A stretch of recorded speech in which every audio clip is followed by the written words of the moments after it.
Welcome to the Greatness Engineering Hour show. It is always a pleasure to have you with us. And as you know, this is Mireille, the greatness engineer. You know me as the greatness engineer. And today I bring you greatness. You know that every single week I bring you the best. I bring you champion. I bring you people who share, knowledge that you will learn, people that you will learn from, and people that will help you to go to the next level of your greatness. So today we're going to Los Angeles, which is quite away, far from where I am in Perth in Australia, but it's always amazing to go around the world and to meet the global leaders and the greatness engineer, as I call them. So we're going to the US and we're going to talk to Lori Gentles. And she is an amazing woman, and she's going to give you a little bit of synopsis on her, but obviously she'll have the opportunity to introduce herself. She is an estimate author, and she's a motivational speaker as well, and the founder of the Choices Company.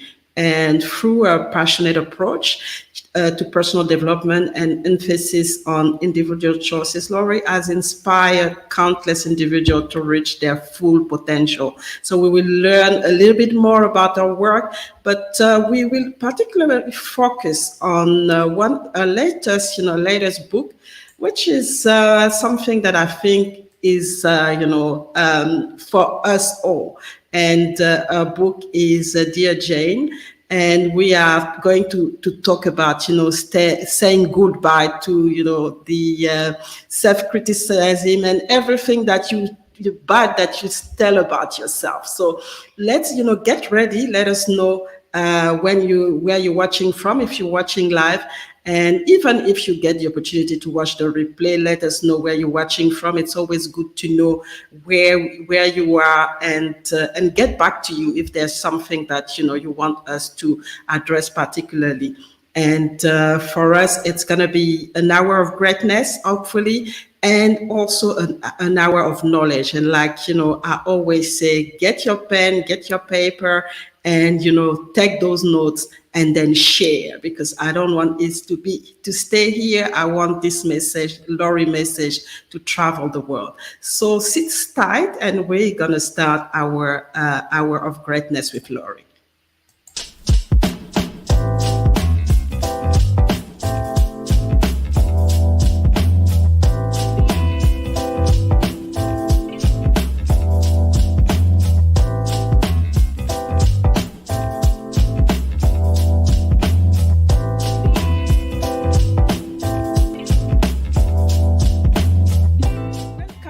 Another episode of the Greatness Engineering Hour show, the show that is brought to you by the Mireille Telekima Global Leadership Organization. Real is important is if you just look at the word compassion, when it's behavior, it's something that can be learned, and it is something that we can embody through habits and through our daily actions. To get this idea that if we interject this wisdom intentionally, I call them needle movers. It's the needle mover that's missing.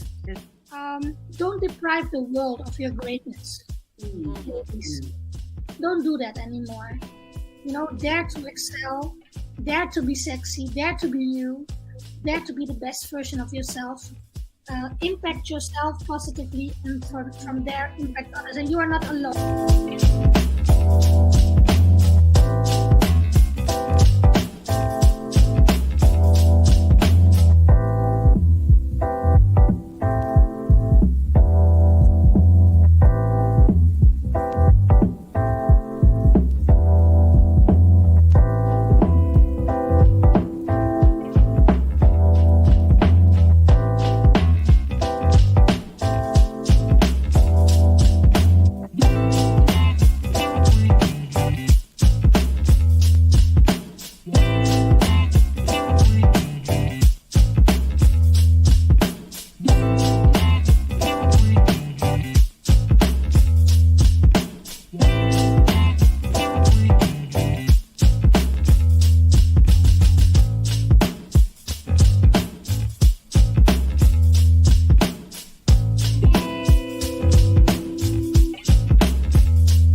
So welcome, Laurie, to the Greatness Engineering Hour show. It is a pleasure, always a pleasure to, to meet new people and to bring, what I call greatness engineers on this show. And I really, I'm really excited about, us, having this conversation. But before we get to, to this stage, I just want you to introduce yourself and to let us know where who you are and really anything that you should know about you.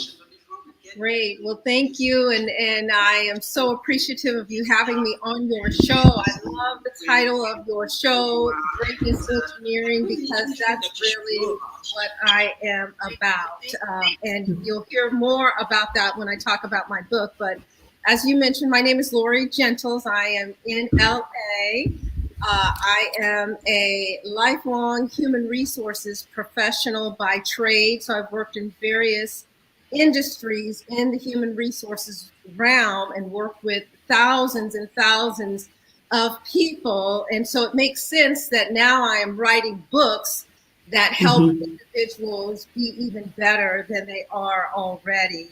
And so I am an author, a motivational speaker, an HR professional, just an overall multifaceted individual on a mission really to transform lives through what I call the power of I choice, which stands for individual, intentional, inspired choice. So we'll learn more about that as we talk about the book, but that's a little bit about me. And again, I'm so grateful to be on the show today.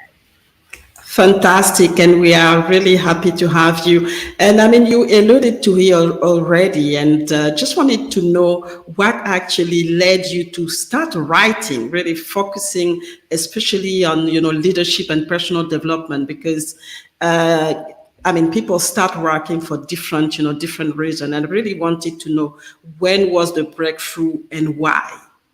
Yeah, so let me just backtrack almost 20 years ago now, when I got my real start in human resources. I was working in organizations and I started to see things that I didn't particularly like or saw that I felt that people were feeling disempowered and they were leaning heavily on the boss or the supervisor to create a level of happiness, a level of empowering them to do great things, all of the things that they wanted.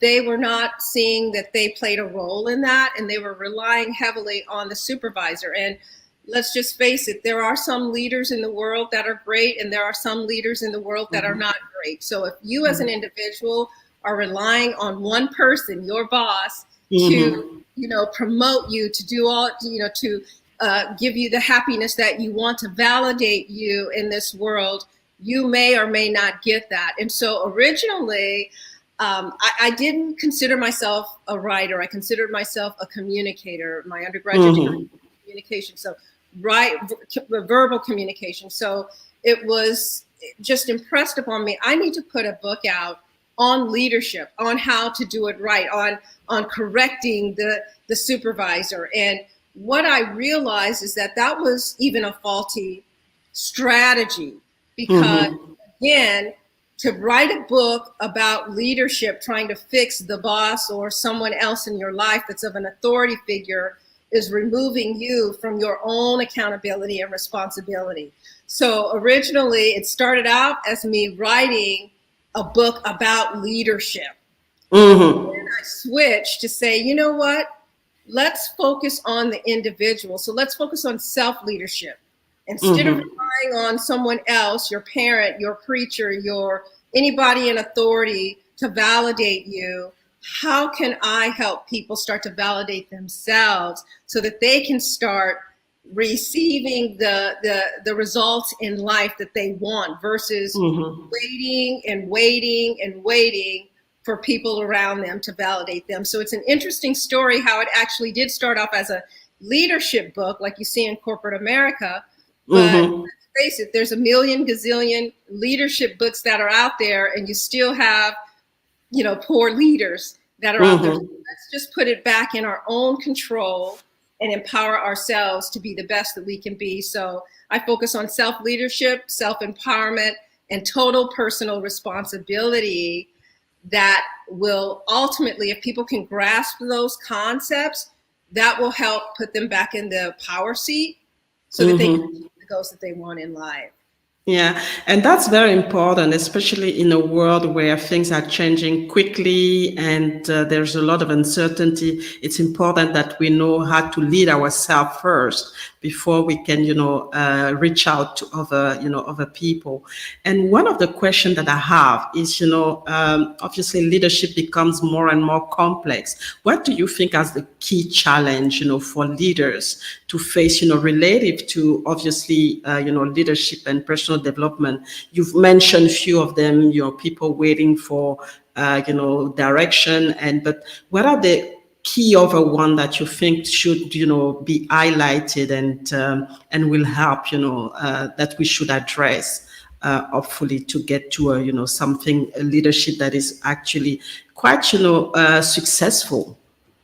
Yeah, and again, I'm focusing on the individual as self-leadership. So one of the things that I focus on is to help people get out of the identity crisis that they're in. So again, I've worked in human resources for many, many years, and I see people that are great or that are brilliant, but they don't really recognize that, and they're not really walking in that. And part of that is because they're confused about their identity.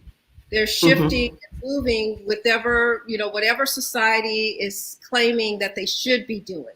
So they're following these societal norms, trying to become something that they think is the ideal of what success is. And they have not stopped and done the work that I talk about in my book to really understand who you are on the inside, what your purpose is, and how you walk in that purpose and make better decisions and better choices about what it is that you will and will not do, what you will and will not tolerate in this world, so that you can become great. All of us, many of us anyway, let me just say, operate in a state of mediocrity because we don't know. We're trying to compare ourselves to this person. Oh, well, they, maybe I should be like them. Well, that's not your calling. That's not your race. That's not your purpose. And so you don't achieve this level of success that you want because you are patterning yourself after someone else. You have to do the work first internally to figure out, I know I was here to be great. I know I have a purpose. What is it? And whose voice am I listening to? So that's the other thing that I talk about in this book, is I talk about the voices that you listen to really determine the quality of choices that you make. And so if you're listening to voices that are doubters and haters and negative or limiting voices, you will make those kind of choices. And again, stay in a state of mediocrity or a state of unhappiness, a state of whatever. But if you start to listen to positive voices, make the choice to say, hey, I'm not getting the results that I want. So what is it that I'm doing? And what is it that I can change? Maybe it's the people that I'm hanging around. Maybe it's too much social media and trying to compare myself and live up to what I think other people are. You look at social media and people look like they're living their best lives. Well, you don't really know what they are going through behind the scenes. So posting a selfie looking like you're having the time of your life, that person may actually be living a very, difficult life. But you see that, feel like, well, I'm not that happy. I want to be that happy. And then you start to compare yourself to that person. So I really try to help people get out of the identity crisis by doing some individual work first, walking in that path. Fantastic. And that's, that's the key thing, really, making sure that people understand their purpose, their calling, and they get focused on that instead of, going along with the distraction that is happening in the world, which is, the social media, whatever people say, the community or anything, because that's when we lose ourselves, and we become, like you said, we live in mediocrity and don't really step into our power and use the gift that we've been given.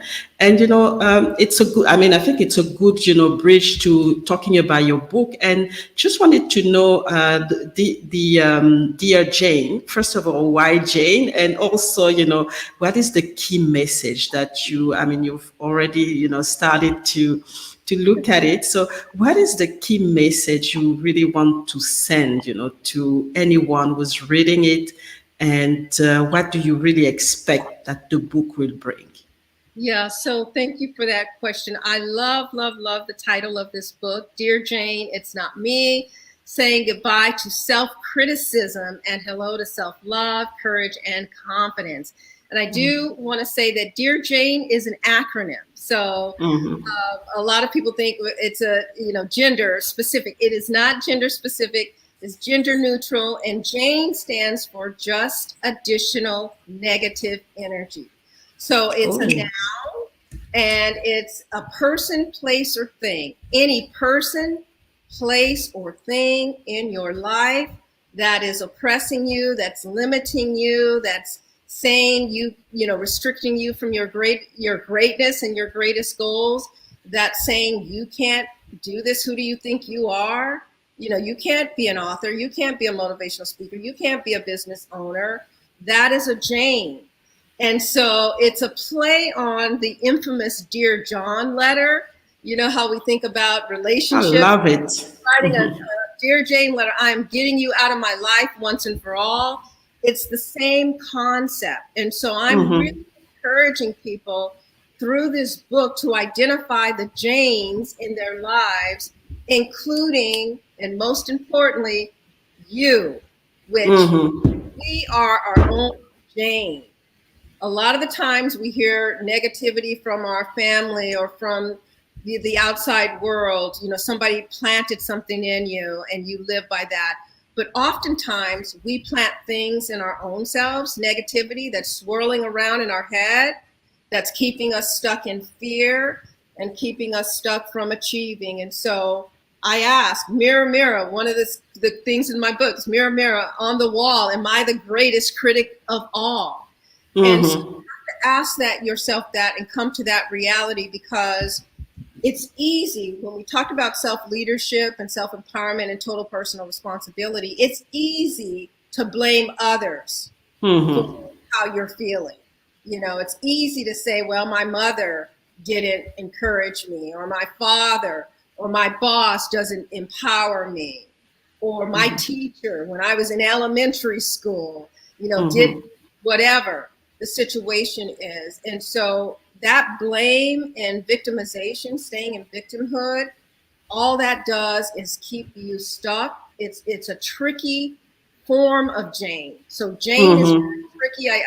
I say Jane is like a sly as a fox and slithering through your mind like a snake that just will choke out your dreams, your goals, your ambitions, if you don't recognize what it is and what's actually happening and actively intervene. And so, I talk a lot about the fact that we as humans, whatever age you are, let's say you're 30, 40, 50, 60, whatever age you are, that's how many years, for the most part, you've been operating in zombie mode or like and people get offended by this, but I believe you have to call a thing. And so we operate like robots. A lot of our belief systems about ourselves and about the world and about our abilities were established when we were 5, 6, 7 years old. We're 50, 60, 70 years old today, still living with those same belief systems, and I call them faulty belief systems. And we have to start to question and challenge those. And so when people read this book, I hope that, one, they recognize, wait a minute, I'm listening to the wrong voices. which is Mm-hmm. causing me to make the wrong choices. That's leading me to this level of dissatisfaction in my overall life. And so, what is it that I can do to change? So, it's a transformational book. Mm-hmm. It forces the reader in the book. You read, and then I have exercises in the book because I really want people to take the time to critique themselves. Now, that's different from criticism. I don't want you to Mm-hmm. criticize yourself, but I do want you to critique your behavior, reflect upon your behavior, and then make a commitment to take action. Mm-hmm. Yeah, so, knowledge, I don't want people just to read the book. I mean, reading the book, I think, is going to change your lives anyway, but without doing the work, Action. it's going to be, nominal change, because knowledge is not power, but Mm-hmm.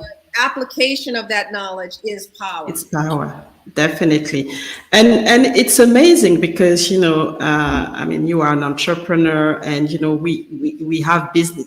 I also have a business. We do regular audits, but when it comes down to ourselves, we seldom do any audit, and that's really what this book is really bringing, is that start with yourself, do this audit, self criticism. What are you telling yourself? What doesn't work? How can you change things, and do it? And it's just amazing. We do it for our businesses, but we don't do it for ourselves. And I think really the power of the book, reminding us that we have to start with ourselves. We understanding who we are, understanding how we function, the voices that we listen, and as you said, start to change things and act, because it's one thing to know, but if you don't do anything about it, you're just kind of repeating the same pattern all the time. So we're gonna have a break, and for those who are joining us, my guest today is Laurie Gentles, and she is, we're talking about her latest book, and which is really a highly anticipated book from what I already get. And the book title is Dear Jane, it's not me saying goodbye to self-criticism and hello to self-love, courage, and confidence. So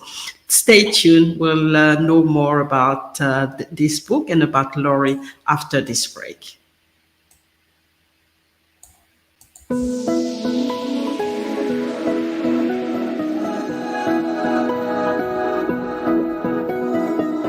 Is Kasia Trepanier. I'm from Hammond, Louisiana, which is about 30 minutes outside of New Orleans. Our end thing is love, community, and never forget about the people that paved the way. Art is the only medium to help us understand that there is a lot more to life than fight. Whatever you do in your personal life trickles into your business life. And a lot of times people fail in business because they have not succeeded in life.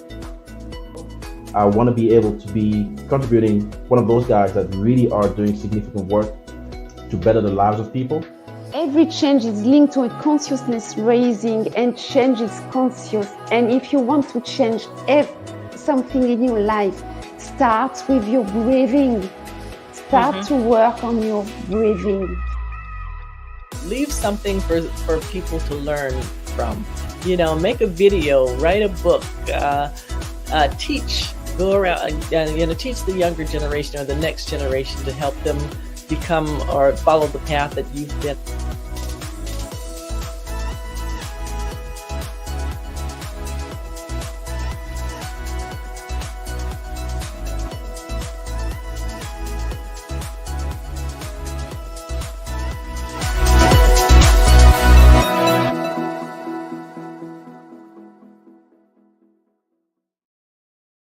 So we are back. We are back with Laurie, and we're gonna know a little bit more from her. And we've already had, really a good insight on the book. And I think this book will make a difference for all of us. We don't actually realize, how we criticize ourselves and how we have sometimes a negative, view of what we do, and really about ourselves. So it is important that we have, this type of book coming in, especially in a time where everything is volatile, uncertain, ambiguous, and really we live in fear.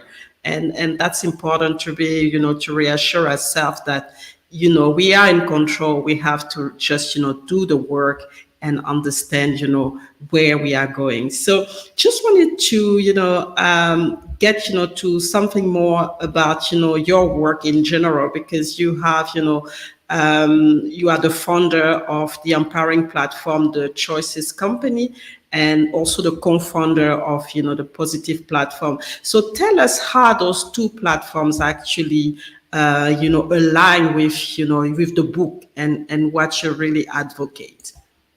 So I started the Choices Company again, going back to my roots in human resource, and I see people not making decisions that are in their best interest because they're listening to the wrong voices and they haven't identified their own voice. So the Choices Company is exactly what it is. Through the work and coaching and facilitation, I empower people to recognize that, hey, you can make intelligent, intentional, inspired individual choice.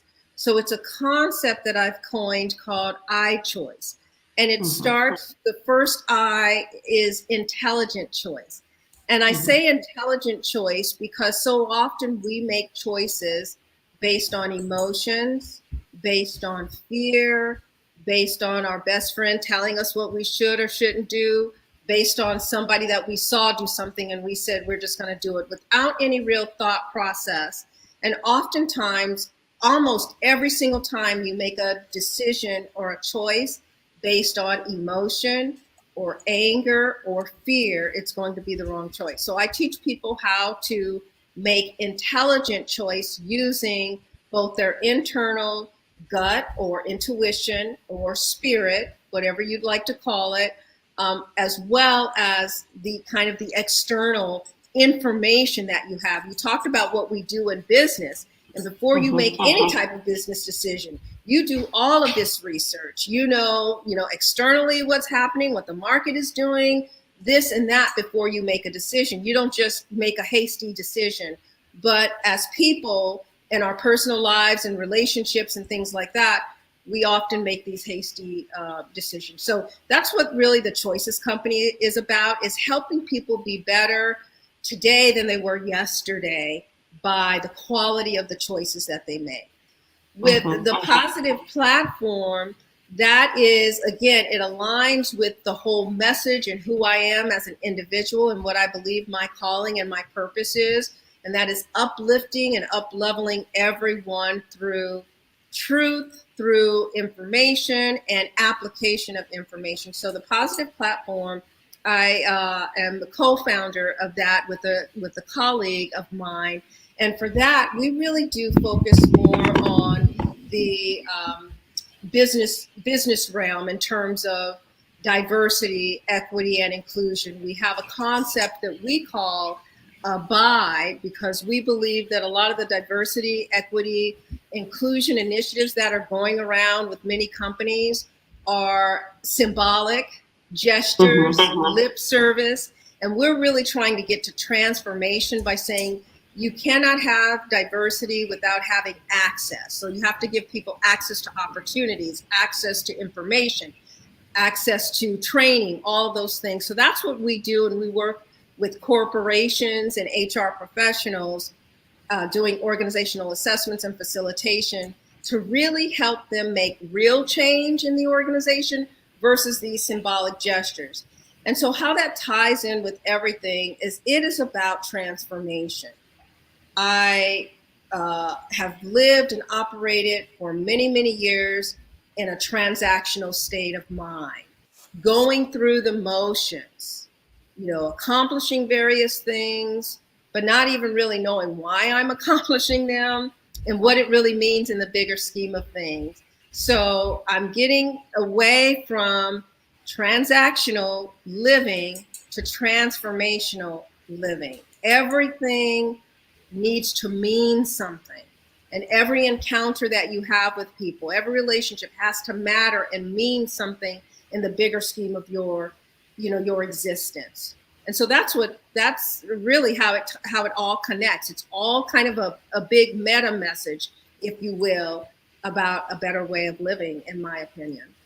And it is very powerful. I mean, I really like the fact that it's going from transactional to transformation, and it is really important to say that we always want, especially as women, we always want to go the transactional way and don't really try to think about what's really what is our purpose? What do we want to do it? Do we really have to do it because society is asking us, because we are women, because they gave us a certain script when we were young? So it is important to start getting away from this transactional mindset. Yes. To thinking about the transformation and really getting after stepping into our gift and becoming what I always call the best version of ourselves, and going all the time to the next level of our greatness, because it's not a static thing. It's not. One of the things that I talk about in Dear Jane is I talk about the 9 steps to toxic relationships. And speaking of transactional, a lot of the times the relationships that we stay stuck in, whether it's a romantic relationship, a family relationship, a friendship, a business partnership, that if it's toxic, we often stay in it because we're operating in the transactional. We're stuck, we have this mindset that we've got to just keep, checking the boxes and doing certain things and staying stuck in that, and not realizing that the longer you stay stuck in transactional relationships, toxic relationships, your self-esteem, your confidence, and your courage, all of that is diminished. It wanes. You start to lose it. It chips away at you slowly but surely. And then you see a shell of yourself. You remember yourself when you had goals and dreams maybe years ago, and the excitement and the enthusiasm and the confidence that you may have had. But over time, we've succumbed to pressures and relationships and transactional, again, operating like a zombie, not intervening in that faulty belief system. And we're not recognizing that slowly but surely our confidence is being eroded. And so I want to get that confidence back by breaking that cycle of the faulty belief systems. Fantastic. And I'm all curious to know adding to what's going on, because as you know, we are like in the middle of fourth industrial revolution. It is about a lot of things are being done digitally. So where do you think how do you think it's affecting leadership and also our own confidence? I know you mentioned the social media trying to compare to what we see, but to what extent really? Oh my goodness, I think that I think of this often because on one hand, social media, technology, the ability, the global world, the ability to communicate even with us, Australia, LA, is fantastic. That's on one hand. On the other hand, I struggle because I think that it is damaging. I think that we are missing a lot of that human connection that helps to infuse ourselves with the appropriate levels of dopamine that we need to feel good about ourselves. That dopamine is the reward hormone that we all need. That's been replaced with heart emojis and likes and comments on social media. So let's say you post something on social media of yourself, in some sort of a pose, and you don't get any likes. Well, what does that do to a person's psychology? And so I think that it does a lot to people's psychology, and they continue to try to post various things, on social media, seeking attention and validation from strangers that they don't have any connection with whatsoever. So I think that there's a danger there in putting your confidence, your self-worth your validation, your esteem in the hands of strangers, because the moment you post something that somebody doesn't like and they start to make negative comments about you, and you see this a lot in elementary school and high school, the cyberbullying and different things like that, and that leads to suicide in kids. And so part of my mission too, and I talk about this in my work, the self-esteem is important because people, suicide is real.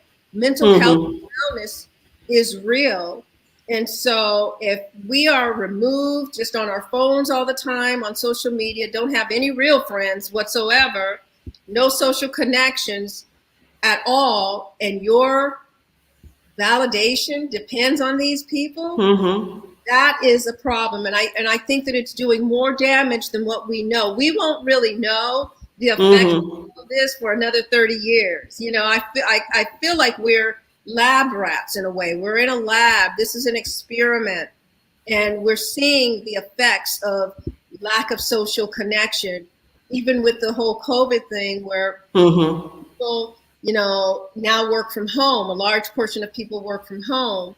What has that done to people's, mindsets and their level of confidence or enhancing their level of fear? And so I think that there's a lot to be talked about in terms of technology, disconnection. There's positives and there's obviously the negatives that I just talked about. But what I really, and I think we don't really have the answer, but I still want to ask the question is that it is here to stay. So what do we do about it? Because it's really, and it's getting to the next level. We have AI now, we have, robotics, we have, so you even have people now, they only talk to, to robots at the end and not to people. So how do we manage that to really, get a message out there and manage that we don't go to the extreme and to the road of no return? Yeah. I totally agree with you. It's here to stay. It's not going to go away. And it's analogous to kind of the situation, taking it back into the workplace. If your boss is not a good boss, they're not going anywhere. So that means that you have to change. So it's the same thing. This is not going away. It's only getting worse. AI, different platforms, different, everybody's not even talking to a real person. I mean, you see pictures and you don't even know if it's the real person or if it's an AI generated image of that individual. And so I think that, so the second I in my I choice model, the first I is intelligent. The second I is intentional. You have to be intentional and focused on who you are and what you want out of life and making sure that you have those connections. I was listening to someone the other day, a motivational speaker, and they were saying that, children laugh on average 200 times a day. Adults laugh on average 1 time a day, if that. I think it was 1 to 4 times a day. And so the speaker was saying, you got to be intentional about finding things that bring you joy and that you can laugh at. The other statistic that I've heard is that, as children, how many hugs, physical connection do you get in a day? As adults, you can go for weeks, months without having any physical connection. So knowing that is a need that we all have, I go back to Maslow's hierarchy of needs, if you're familiar with that model. The basic things that we have that robots will not be able to do. And so for your own mental health, your health and emotional well-being, you have to be intentional about finding those connections, because the world is going in a very different way that's eliminating a lot of that. And so if you are the robot that I keep talking about and just going along, being transactional, just getting on the bandwagon with everyone else, you will be missing a human element that is absolutely necessary, I believe, to thrive in this life. So Wow, very, very powerful and very, it's a strong message to put out there because at the end of the day, it comes down to us. Things can go in a certain way, but if we don't, we don't know ourselves. If we refuse to go that way, it is the most important thing. We don't just follow, and we know, and some people know that it's not sometimes the right way, the right journey to take, but they just, like you say, follow. And because they are in this transactional mode that most of us are in, so that they're not they're not alone in their corner, basically, and really wanting to keep this toxic connection even for them, but just to make sure that they have people with them and they're not alone with their truth. They With prefer the to go the other way. Yeah. Exactly. So that. Mhm, mhm, And I like to say that people are, there's comfort in your discomfort. mhm, mhm, There's a lot of people know that they want something different out of life, but it's more comfortable to go with the crowd. And so mhm, I'm using that. Also doing, breaking out of the mold, it's scary. It can be scary. mhm, You fear being not relevant. You fear being weird. You fear missing out. Like there's all these different fears and emotions that people have that keep them stuck in a transactional state of mind, keep them stuck in doing what the crowd is doing. And again, my belief is that it all goes back to an identity crisis. They don't truly know who mhm, they are. They haven't truly embraced that. Like on the inside, they probably feel unsettled because if you're not walking in your purpose, you're always going to have this level of, I call it low grade anxiety. This mhm, level of, I'm just not where I need to be or want to be, but I'm doing everything that everybody else is doing. And so there's this low grade, it's called, cognitive dissonance. Like there's a mhm, mhm, there's a disconnect between who my spirit internally really knows that I should be doing something differently or contributing in a different way, but I'm not doing that because I'm mhm. listening to a different voice. And you will always be unsettled when you do that. And I always tell people, people struggle with, well, how do I know what my purpose is? How do I know what my identity is? And it shows it shows its brilliant head throughout your life. It's those times, I Mhm. tell people to pay attention to those times when people come to you and ask you, how did you do that? I could never do that. It's that level of brilliance, the thing that comes easy for you, that you get jazzed and energized about. That's your brilliance because, and you think, well, everybody can do this. No, everybody cannot do this. You know how there's some Mhm. people just can walk into a room and they can change the whole dynamic of the room in a positive way? That's their gift. That's one of their gifts. And so they need to figure out, how do I leverage that? How do I capitalize on that and expand it and make it even greater? Some people are able to get up in front of people and speak and command attention and deliver a powerful message that changes lives. And people say, I could never get up and talk like you do. Mhm.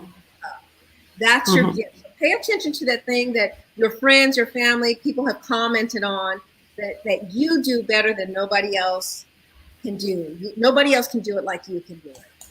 Mm-hmm, mm-hmm. And it's and when I was listening to you, I was like, how can we have this low grade anxiety all the time when we hear everywhere that we value diversity and we pushing for diversity, and yet people are really afraid to bring their what they have, the difference that they have, which is the diversity that we're looking for. So it is a bit, tricky to really understand, and it looks like the more we are talking about, at the corporate level, every level about diversity, and the more, people are getting, this anxiety and this cognitive dissonance that is happening. And I don't really understand. It should be the other way around. I don't know if you have, an explanation for that. Well, part of what I said earlier is that a lot of organizations are struggling with, quote unquote, how to do diversity. So, and I have been on various talk shows talking about diversity. And one of the things that I say is, first mistake is that you don't do diversity. That's where you're falling short. You don't do diversity. You live civility, humanity, respect, that sort of thing. So get away from the thought process that we have to do diversity, because when you think you have to do diversity, that's when you come up with these fake, symbolic statements about how you value diversity, but internally, that's not what people are really experiencing, because there hasn't been a transformation. You're trying to put on a diversity program, training around implicit biases and microaggressions and things like that. But if you haven't really changed your policies and your practices, and you're being intentional about how you treat people and making sure that everybody in the organization feels like they matter in the organization because they are included, those are just basic things. You can take diversity out of it. Just get to that level of civility and humanity, and you don't have to worry about doing diversity necessarily unless you're just an organization that, historically, has obvious racism and stuff like that. Then that's a different story, and you have to do some deeper work. But I think that if you just get back to that level, but that's not what's happening. And so people hear the corporate message, but they see what's happening in reality. So policy and practice is not aligning. And so people are not going to, they're going to be anxious. They're not going to be themselves at work. They're not going to trust. They're just not going to do it. And so I know that. So you have to chip away at that distrust by consistently treating people like they matter, regardless of their walk in life, whether they, have race, ethnic, gender, preferences, whatever. They're humans. So we get to that. And then can we also go even deeper and evaluate policies and practices and things like that inadvertently are creating exclusions, excluding certain groups of people, because the organization may not be just flat out, discriminatory or racist or against diversity, but historical policies and practices might still have that kind of flair. So you have to examine that and correct that. Fantastic. So we're going to have our last break, and we're getting to almost the end of the show, and the conversation is just so rich and so insightful. And I will encourage you to connect, with Lori after that, because there's so much more that she can talk about, and give more information that she can give you. But let's have a break and get back, with Lori to get a message, the last message that she wants to leave us with. So don't go anywhere. Get ready to get the last message from Lori.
So we are back with Lori, and this is the part that I like, because it's actually very inspiring to know a little bit more from, the guest. And one of the questions that I like to ask Laurie is, you've, done so much. You've been working and empowering people around the world. So one thing is, what is the legacy that you want to leave? Wow, that's a powerful question. And I love the word legacy. I love that because what it speaks to me is, what are you pouring into people that can be sustained over time? So legacy, when you talk about legacy, it's long term, it's historical. My grandfather, my great grandfather, it's that kind of lineage type of thing. And so when I think of what legacy do I want to leave for people that they can build upon and grow, that is the total personal responsibility, the walking in your own path, the listening to the right voices and taking the necessary actions. We talk about the Dear Jane, and I talk about writing a Dear Jane letter to who, person, place, or thing. What is it that you need to get hyper focused on, which means that you need to end some things? In order to get hyper focused on your purpose and on your mission, you are going to have to end some things. And that you end things, there's breakups that are absolutely necessary when they are no longer serving your highest and greatest goals. And that message alone is life-changing. If people can get that, and I can have family, friends, listeners understand that one change, and they make that change, their life will change for the better. There's no way around that. I truly believe that's the legacy that I want to leave, is that one little change. I love the concept of compound effect. There's an author that wrote a book, The Compound Effect. And I love it. Yeah. Yes. And so it's these microscopic little changes. I'm not asking people to make big changes at all. I'm not saying you have to make this big sweeping change in order to change the course of your life. I'm saying make one microscopic change, and that compounds over time. And when you take that one step, it increases your level of confidence, and increases your level of self-esteem. It increases your courage so that you can take bigger and bigger steps. And I like to think of myself as, I was on an interview the other day, and I talked about, how you skip rocks across a pond. You skip a rock, and it kind of flutters across, and it creates these concentric circles. Well, that's the legacy that I want to leave. I'm starting right here with me, but I want it to ripple out to everyone who's willing to listen to the message, let it resonate with them, internalize it, and then apply the information. Fantastic. This is, so powerful. This has been a really powerful conversation. And I really, you are lucky, the audience, to get, someone who can bring such, an insightful, certain knowledge and empower you in 1 hour, because, there's been a lot, and that, the audience that you can take. And that's really important, that you go back and listen to this, to what was said today, and start to look at the small change, like, Laurie, that you can make, that will start, the full process of your reconstruction your self-confidence, and helping you to really go to the next level of your greatness. First, recognize that you have this greatness, and then really step into it to really, live your purpose and leave a legacy, because that's what it's all about at the end of the day. So how do people connect with you? And, is there anything that is, that the audience needs to know in terms of is there, obviously, when is your book out? Where they can get the book, and what is next? Obviously, there's always, the next step, and I know that.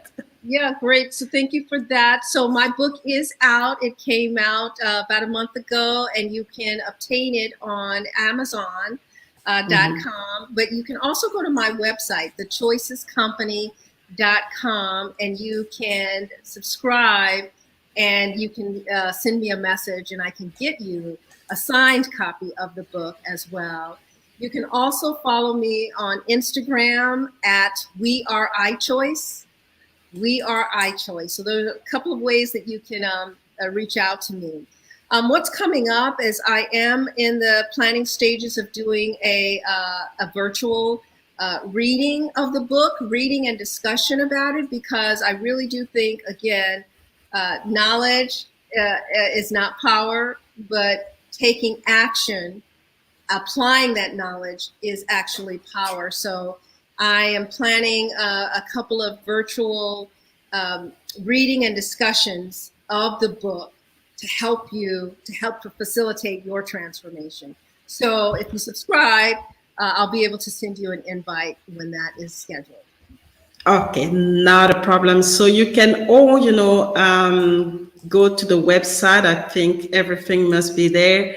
And then you can look at, the next reading session and see if please subscribe, because I think this is a very important subject and issue, especially as we try to journey this digital, world that we're living, and this what we call VUCA world, which is, VUCA standing for volatile, uncertain, complex, and ambiguous world. It is important that you start, you really do the work, because it's not about just listening. Start to do the work. And I really encourage you to share this session, share it. It has to go around the world, because this problem is, every single one of us problems. So don't try to keep it here. Share this knowledge, and you will empower someone as well. So thank you, Lori, for your time and for such, a powerful conversation. It has been a real pleasure to host you and to really know about your work, and particularly the Jane. I really like the acronym, and I think I'm going to start using it now. This is, because it's a really powerful way of sending this message, that you talk about in your book. And any last message that you want to leave the audience with, something that you want to add before we close on today? I just want to say thank you again for this opportunity to share my message. I always come on these talk shows hoping that you get at least one thing that you can do, or at least ponder and take action on, because that really is my mission. And I would ask you to trust the process. Trust the process. So many times we get stuck and paralyzed from taking the first step and taking action to get out of that transactional to the transformational of our own lives, because we're afraid. But trust the process. Take that one little microscopic step. And I tell you that once you do that, that will increase into another step and another step and another step. So that's what I'd like to leave with you today. Fantastic. So thank you, everyone. I know there's going to be more people watching the replay. And so I thank you for all to listen. And I particularly want to thank Lori for her time and for sharing such a powerful knowledge today.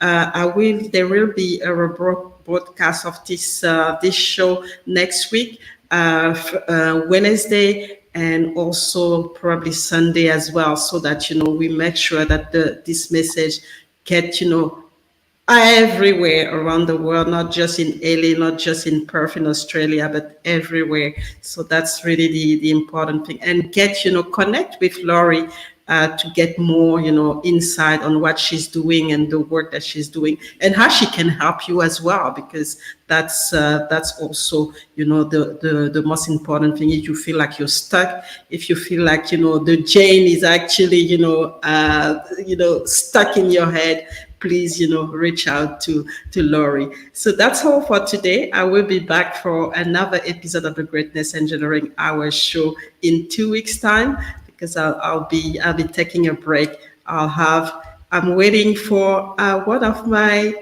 granddaughter to come in this world, so I'm going to have a small break, and really family break and get back to you after that. So thank you and see you in 2 weeks.